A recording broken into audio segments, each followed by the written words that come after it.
Natikuwale ndipo kunja kunawala, kumeleza kutengo ndipo zinamera, ndiso kukhale tumapiri zinateka, mawu ake zonse zimateka. Natikuwale ndipo kunja kunawala, kumeleza kutengo ndipo zinamera, ndiso kukhale tumapiri zinateka, mawu ake zonse zimateka. Mulungu wa chifundo inudi abale, nalenga muntu nabwera sokudzafera, ndisoka chiwiri anati adzabwera, mawu ake zonse zimateka.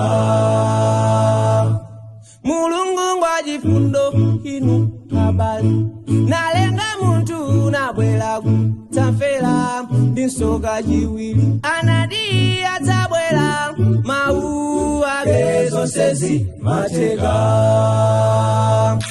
Natikuwale ndipo kunja kunawala, kumeleza kutengo ndipo zinamera, ndiso kukhale tumapiri zinateka, mawu ake zonse zimateka.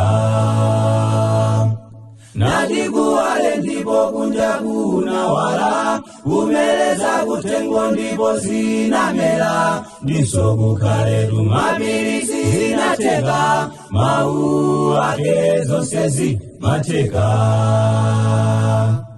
Kumwamba nkokongola inudi abale, misewu yako lidi makoma yasipi, ati nkomangidwa ndi manja ambuyeyo, mawu ake zonse zimateka.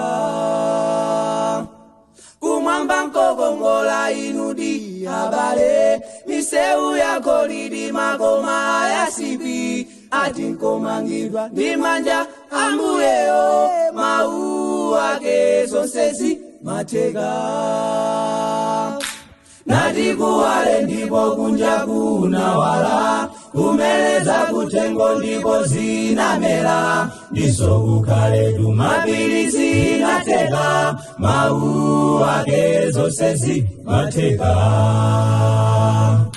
Natikuwale ndipo kunja kunawala, kumeleza kutengo ndipo zinamera, ndiso kukhale tumapiri zinateka, mawu ake zonse zimateka.